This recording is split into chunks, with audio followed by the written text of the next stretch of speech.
Hello guys, मेरा नाम है शिवम। मेरा नाम है अन्नू। तो खोहिस्तानी की न्यू वीडियो आई है, ठीक है। खोहिस्तानी की तो कोई भी वीडियो आती है हम इतना वो हो जाते हैं क्योंकि इतनी डिटेल में सारी वीडियो बताते हैं। तो देखते हैं फतेह सीरिया, ठीक है। तो वीडियो स्टार्ट करते हैं। एक बहुत ही इंटरेस्टिंग हदीस है कि जब एक जंग के बाद रसूलुल्लाह सल्लल्लाहु अलैहि वसल्लम रात के टाइम अपने कैंप में बैठे हुए थे तो एक सहाबी आप सल्लल्लाहु अलैहि वसल्लम से मिलने के लिए उनके कैंप के अंदर गए। तो आप सल्लल्लाहु अलैहि वसल्लम ने उसे अपने पास बिठाया और उसे फ्यूचर के बारे में एक बहुत ही इंपॉर्टेंट बात बताई कि मुझसे क़यामत की कुछ निशानियां सुनो, मेरी मौत और उसके बाद यरूशलेम की फतह और फिर एक ऐसी वबा, एक ऐसी बीमारी जो तुम मुसलमानों को ग्रेट नंबर्स में मारेगी। इस हदीस के बाद ये सब कुछ एग्जैक्टली इसी तरह ही हुआ। इस हदीस के कुछ ही अरसे बाद आप सल्लल्लाहु अलैहि वसल्लम इस दुनिया से चले गए और उनकी वफात के बाद कुछ ही सालों में मुसलमानों ने उमर बिन खत्ताब की लीडरशिप में ये सारे इलाके फतह कर लिए। यरमुक और कादसिया जैसी अजीम जंगें जीतने के बाद एक तरफ मुसलमानों ने पर्शियन एम्पायर में उनके कैपिटल मदईन को फतह किया और दूसरी तरफ रोमन एम्पायर में मुसलमानों ने पैगंबरों की सिटी यरूशलेम को फतह किया, जिसे हम पूरा एक्सप्लेन कर चुके हैं। नाउ यहाँ से आगे मुसलमान रुके नहीं, बल्कि हजरत उमर के ऑर्डर्स पर मुसलमानों ने अपनी फौज को ग्रुप्स में डिवाइड किया। एक ग्रुप अबू उबैदा और खालिद बिन वलीद की लीडरशिप में ऊपर तुर्की की तरफ रवाना हुआ और दूसरा ग्रुप आमिर बिन आस की लीडरशिप में फलस्तीन के इलाके गजा को फतह करने के लिए गया। यस, वही गजा जहां पर आज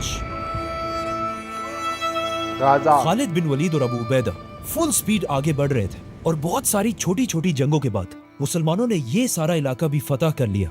लेकिन इन सारी जंगों में एक जंग को डिस्कस करना बहुत ही इंपॉर्टेंट है, battle of the iron bridge, क्योंकि ये जंग बिल्कुल यरमुक और कादसिया की तरह एक बहुत बड़ी जंग होने वाली थी, क्योंकि रोमन एम्पायर हजारों की फौज लेकर इस ब्रिज के पास खड़ी थी और दरिया के दूसरी तरफ अबू उबैदा सिर्फ 15,000 की फौज के साथ खड़े थे। और अब जो पार किया था, और फिर मुसलमानों और रोमन्स के दरमियान एक बहुत बड़ी जंग होने वाली थी।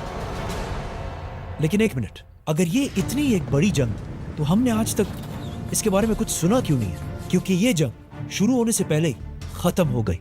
जैसे ही मुसलमानों की फौज एक दूसरे के सामने आई, अचानक रोमन फौज ने देखा कि उनकी एक साइड से कुछ आवाजें आ रही हैं। जब रोमन फौज ने थोड़ा गौर से देखा तो एक दूसरी फौज फुल स्पीड इनकी तरफ बढ़ रही थी।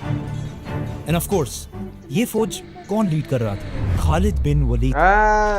आज तक इस बात का पता नहीं चला कि खालिद बिन वलीद ने कब और कैसे इस दरिया को क्रॉस किया था, लेकिन अचानक जंग से पहले ही खालिद बिन वलीद ने वहां पहुंचकर इस रोमन फौज को क्रश कर दिया और रोमन्स एक बार फिर ये जंग छोड़कर भाग गए। और इस तरह ये इतनी बड़ी जंग शुरू होने से पहले ही खत्म हो गई।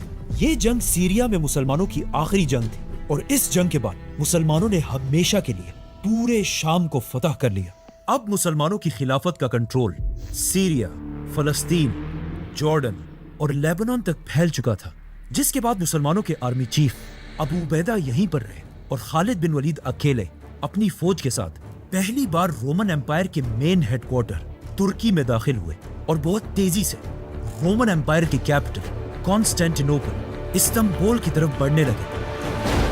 बट वेट, अगर खालिद बिन वलीद रोमन एम्पायर के कैपिटल के इतने क्लोज पहुंच चुके थे तो फिर उन्होंने इसे फतह क्यों नहीं किया?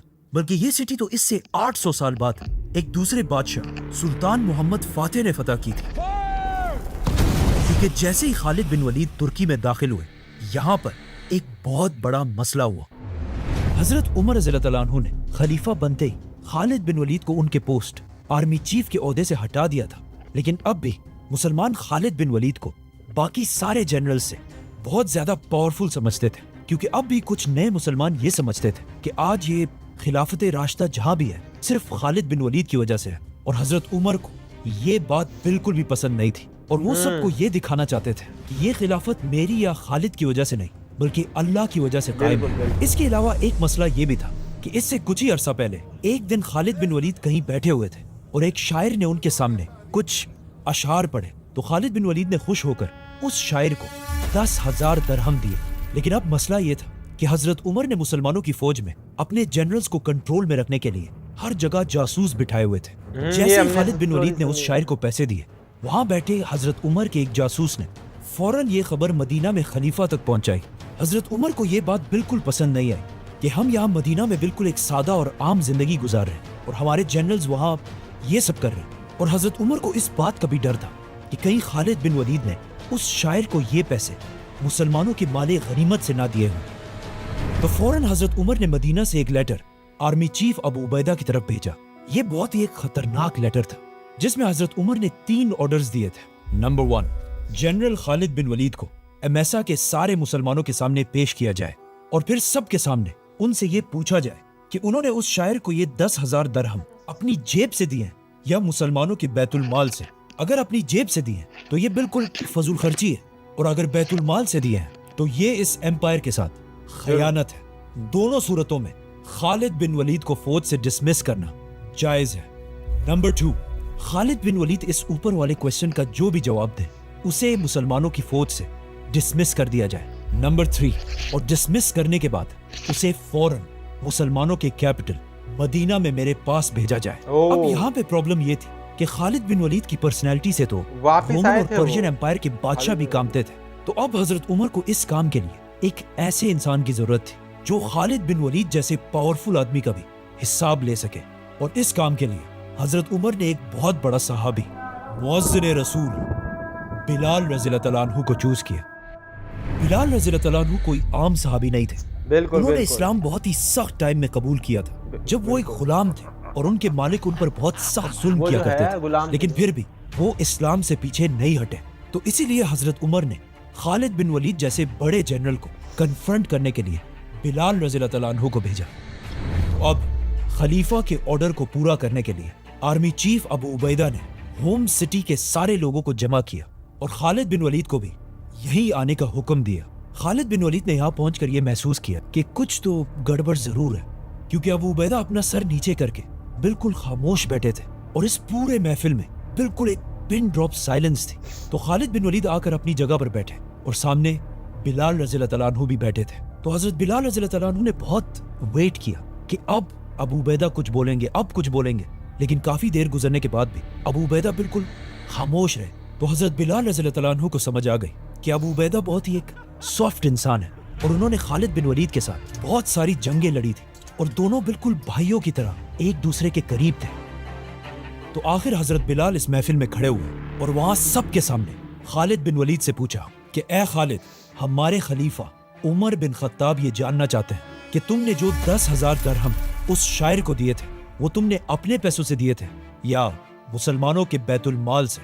ये सुनकर खालिद बिन वलीद और वहां पर सभी बिल्कुल हैरान हो गए। तो बिलाल रज़ियल्लाहु तआला अन्हु ने दोबारा पूछा कि खालिद, ये पैसे अपने जेब से दिए थे या बैतुल माल से? इस पर खालिद बिन वलीद ने आखिर कहा कि ये मैंने अपने पैसों से दिए थे। नाउ खालिद बिन वलीद इस वाक़े के बाद वापस अपने सोल्जर्स की तरफ चले गए।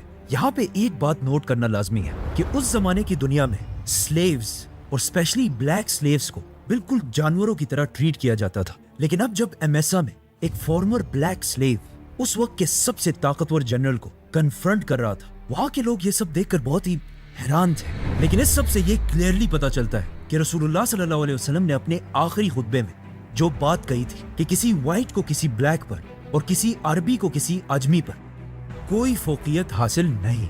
इस तरह हजरत उमर की इस खिलाफत रेसिज्म का कॉन्सेप्ट बिल्कुल खत्म हो चुका था। खालिद बिन वलीद तो वापस अपने सोल्जर्स के पास चले गए थे, लेकिन अबू उबैदा इब्न जर्राह उन्हें ये बात बता ही नहीं सके कि इस लेटर में 2 और पॉइंट्स भी हैं कि खालिद बिन वलीद को मुसलमानों की फौज से डिसमिस करके मदीना की तरफ भेजा जाए और वहां मदीना में हजरत उमर खालिद बिन वलीद का इंतजार करते रहे। लेकिन आखिर काफी दिनों बाद उन्हें समझ आ गई कि जरूर अबू उबैदा ने उन्हें बताया ही नहीं होगा। तो हजरत उमर ने एक दूसरा खत खालिद बिन वलीद की तरफ डायरेक्ट भेजा कि तुम्हें फौज से डिसमिस कर दिया गया है और फौरन सारे काम छोड़कर मदीना में आकर मुझसे मिलो। खालिद बिन वलीद हजरत उमर का लेटर पढ़ने के बाद दोबारा अबू उबैदा इब्न जर्राह के पास गए और उनसे कहा कि तुमने मुझे क्यों नहीं बताया कि हजरत उमर ने मुझे फौज से निकाल दिया है। तो अबू उबैदा ने उन्हें कहा कि आज ये जो भी हो रहा है इसमें मैं बिल्कुल भी इन्वॉल्व नहीं हूँ, ये सब खलीफा के ऑर्डर्स हैं। तो आखिर फाइनली खालिद बिन वलीद शाम में अपनी फौज को छोड़कर मदीना की तरफ रवाना हुए। लेकिन मदीना जाने से पहले खालिद बिन वलीद शाम की उन सिटीज की तरफ गए जिन्हें उन्होंने खुद फतह किया था اور خالد بن ولید کو دیکھ کر ان سٹیز کے لوگ ان کے استقبال کے لیے باہر نکلے اور وہاں کے لوگوں کے سامنے آخری سپیچ کر کے انہیں الوداع کہا اور پھر فائنلی مدینہ پہنچے. جیسے ہی خالد بن ولید مدینہ پہنچے اور حضرت عمر کے گھر کی طرف جانے لگے تو راستے میں ہی ان کی ملاقات خلیفہ عمر سے ہوئی. ایک طرف دنیا کا سب سے طاقتور بادشاہ عمر بن خطاب کھڑے تھے اور دوسری طرف دنیا کے سب سے بڑے جنرل خالد بن ولید. تو پہلے حضرت عمر نے فرمایا کہ خالد، تم نے جو کیا ہے وہ دنیا میں آج تک کوئی بھی نہیں کر سکا، لیکن یاد رکھو جو بھی ہوتا ہے وہ صرف اللہ ہی کرتا ہے.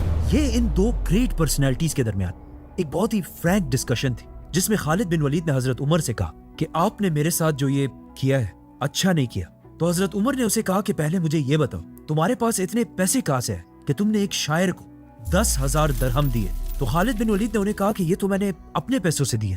تو خلیفہ عمر نے حکم دیا کہ خالد بن ولید فارمر آرمی چیف کے پاس جتنا بھی مال ہے اس سب کا حساب لگایا جائے. جس طرح آج بھی یو ایس کانگریس امریکہ کے سب سے طاقتور لوگوں کو سامنے بٹھا کر ان سے حساب لیتی ہے، چاہے وہ کوئی بزنس مین ہو یا جنرل. اسی میرٹ کے سسٹم کی وجہ سے آج یو ایس ایک سپر پاور ہے اور یہی میرٹ کا سسٹم آج سے 1400 سال پہلے خلافت راشدہ میں بھی تھا.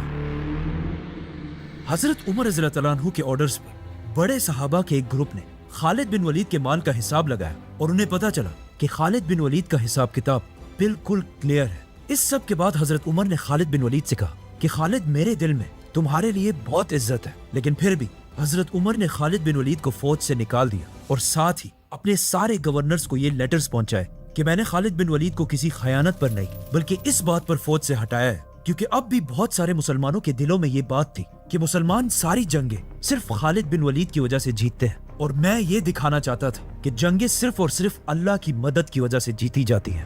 خالد بن ولید اس سب کے بعد واپس شام کی طرف گئے، ایز اے جنرل نہیں بلکہ ایک عام صحابی کی طرح اپنی زندگی گزارنے لگے. اب یہاں پر بہت سارے ہسٹورینز کا خیال ہے کہ حضرت عمر نے خالد بن ولید کو صرف اور صرف اپنی کچھ پرسنل دشمنی کی وجہ سے ہٹایا تھا، لیکن ایسا بالکل بھی نہیں تھا کیونکہ حضرت عمر صرف خالد بن ولید کے ساتھ نہیں بلکہ اپنے ہر جنرل کو اسی طرح سختی سے ڈیل کرتے تھے تاکہ کبھی بھی کوئی جنرل اسٹیٹ سے زیادہ طاقتور نہ ہو. فار ایگزامپل، ایک دن حضرت عمر رضی اللہ تعالیٰ عنہ کو خبر ملی کہ پرشین امپائر میں ان کے جنرل سعد بن ابی وقاص نے اپنے ہیڈ کوارٹر کوفہ کی سٹی میں لوگوں کے شور اور رش سے بچنے کے لیے اپنے آفس اور لوگوں کے درمیان ایک دروازہ لگایا تھا اور جب شور زیادہ بڑھ جاتا تھا تو وہ کبھی کبھی دروازہ بند کر دیا کرتے تھے، جو ایک بہت ہی نارمل بات ہے.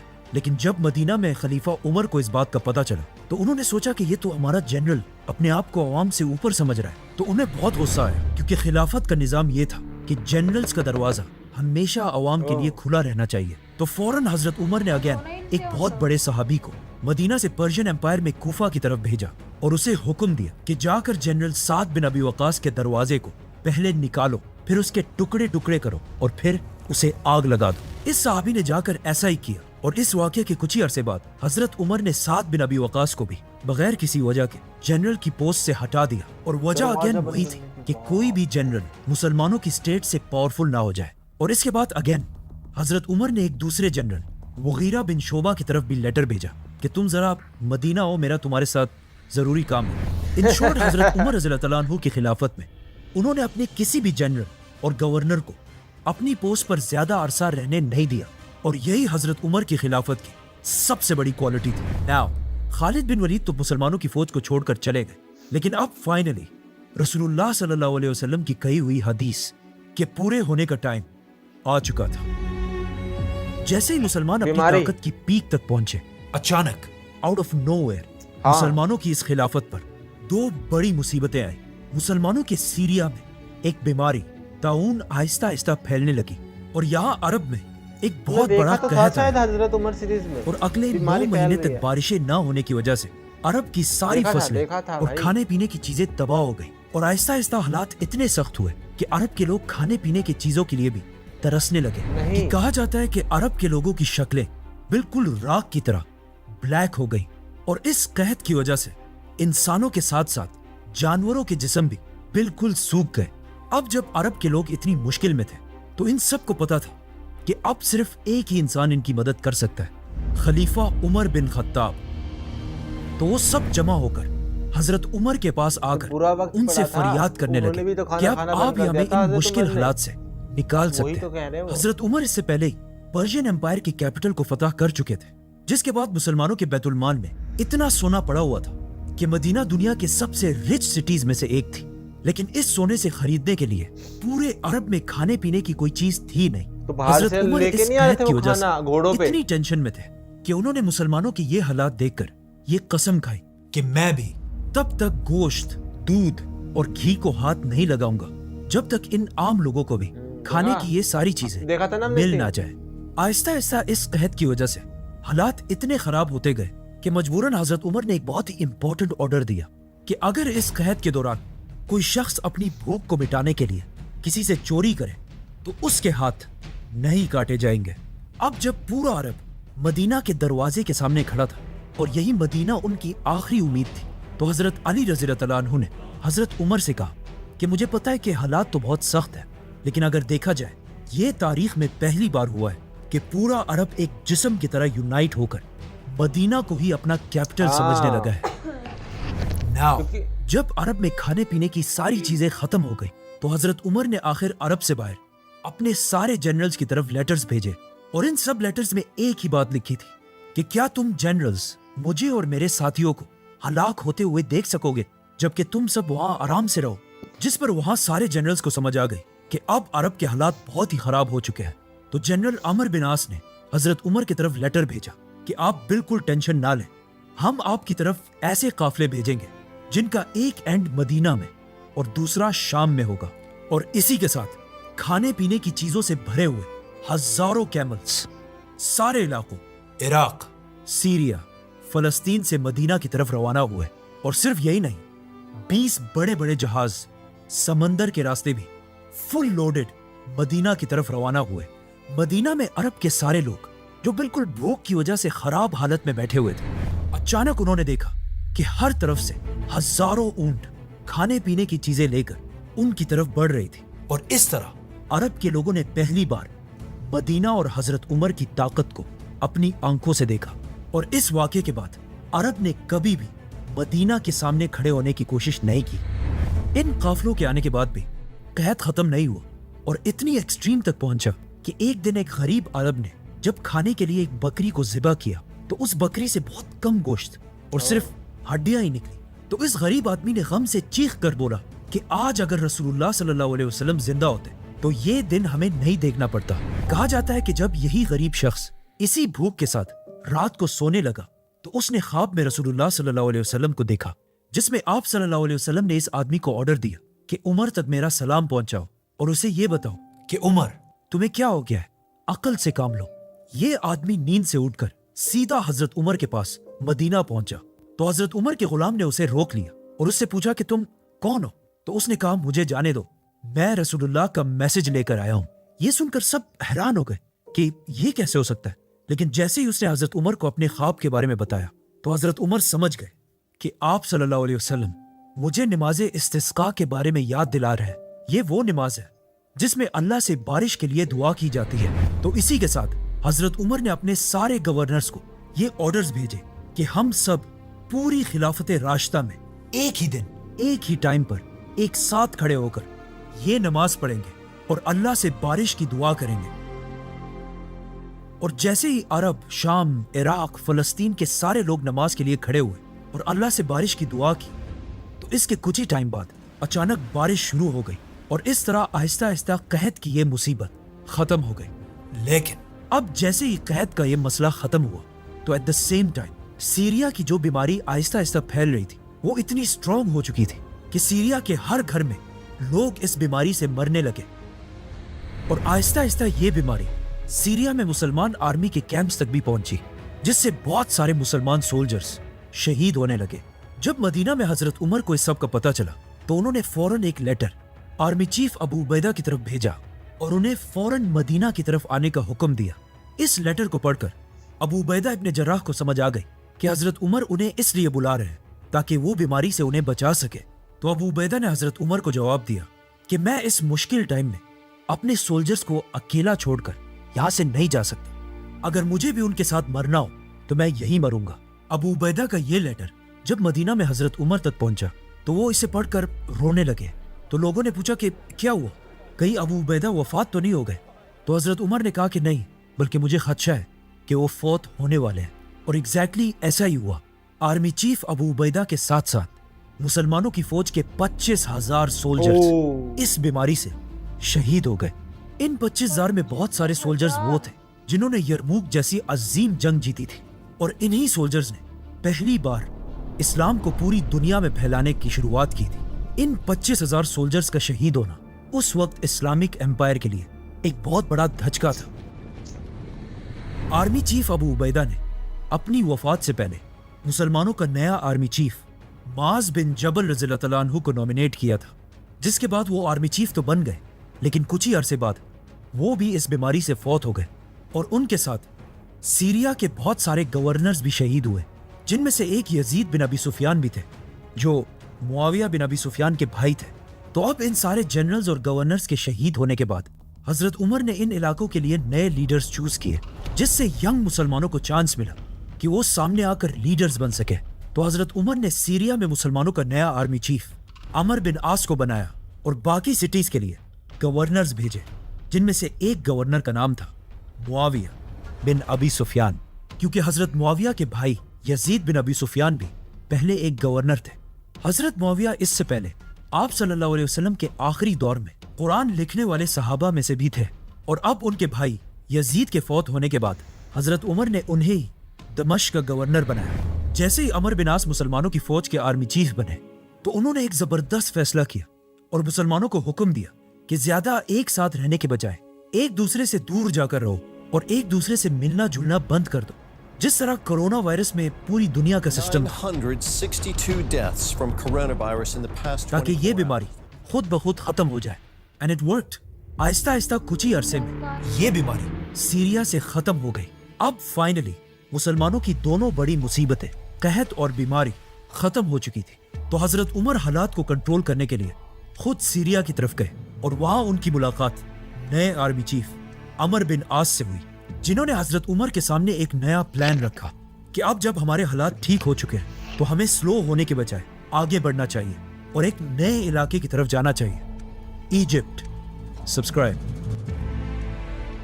जैसे हजरत उमर सीरीज में बताया था वैसे ही इन्होंने बताया, मतलब कितना बुरा समय था, कितना बुरा टाइम था। एक रोटी खाकर भी लोग रह रहे थे। एक रोटी खाकर भी लोग रह रहे थे, नहीं एक भी रोटी नहीं मिल रही थी। वो हजरत उमर है, उनके लिए इतनी सारी चीजें ला रहे थे। वो है जो एक आधी रोटी वो खा रहे थे, हैं कि भाई जिंदा तो रहना ही पड़ेगा अब। तो उमर की जैसे उन्होंने जो है एक एक जो है उनके लिए सब कुछ था खाने के लिए, क्योंकि भाई वो तो खलीफा थे, वो जो चाहते थे वो भी खा सकते थे, लेकिन उस समय उन्होंने भी कुछ नहीं खाया, सब कुछ कर दिया। नहीं, खुद के ऊपर ही मतलब उन्होंने इतनी सख्ती दिखाई कि नहीं गोश्त नहीं खाऊंगा मैं, है ना, जो चीज दूध नहीं पीऊंगा, कि भाई जो आम लोगों को नहीं मिल रहा तो मैं तो क्यों ही ले, है कि नहीं। क्योंकि यही है ना, उनके ऊपर तो सारे आवाम की जिम्मेदारी थी, उनको तो ऊपर जाके ऐसे कि अल्लाह को मुंह दिखाना है।